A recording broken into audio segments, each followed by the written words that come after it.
जंग के बीच भारत ने बढ़ाया मदद का हाथ, फिलिस्तीन को भेजी राहत सामग्री, डिब्बों पर लिखा ये भारतीयों की तरफ से तोहफा। भारत ने इजिप्ट के रास्ते फिलिस्तीन को भेजी मदद, 6.5 ton medical, 32 ton disaster relief material भेजा गया। इजराइल लेबनान बॉर्डर का वीडियो आया सामने, आसमान में दिख रहा धुआं ही धुआं।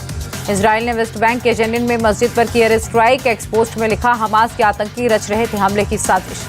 इजरायली सेना ने मस्जिद की तस्वीरें पोस्ट की, मस्जिद में हमास आतंकियों ने बनाया था अंडरग्राउंड अड्डा, गोला बारूद जमा किया था। इजराइल हमास युद्ध का आज 16वां दिन, गाजा में अब तक 4,385 लोगों की मौत, 13,000 से ज्यादा लोग जख्मी, स्वास्थ्य मंत्रालय का बयान। इजराइल में अब तक 1400 से ज्यादा लोगों की मौत, हमास के कब्जे में अभी भी 210 बंधक, इजराइल ने किया दावा। इजराइल ने गाजा के बाद लेबनान से सटे शहरों को भी खाली कराया, हिजबुल्लाह के हमले का खतरा।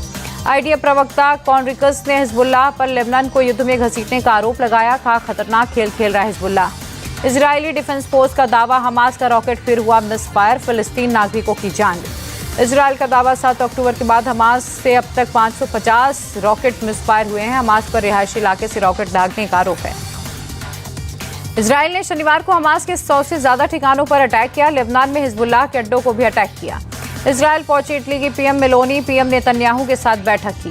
इजरायल के पीएम का बयान, हमास के प्रोपेगेंडा में नहीं फंसेंगे, सभी बंदियों और लापता लोगों को वापस लाने की हर संभव कोशिश करेगा इजरायल हमास युद्ध के बीच तेल अवीव में लोगों ने किया प्रदर्शन, बंधकों की जल्द वापसी के लिए लाइटिंग अप द लाइट अभियान चलाया। इजरायल ने 3 नेपाली छात्रों के शव काठमांडू लाए गए इजरायल से। हमास हमले में नेपाल के 4 छात्रों की इजरायल में मौत हुई थी।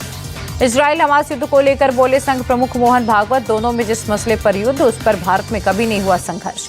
मोहन भागवत बोले, हिंदू धर्म के कारण ऐसे मुद्दों पर युद्ध नहीं, हिंदू धर्म में सभी संप्रदायों और आस्थाओं का सम्मान है। सुप्रिया सुले ने इजरायल हमास वार के प्रभावों पर चर्चा करने की मांग की, युद्ध में विदेश मंत्रालय के प्रयासों की सराहना भी की।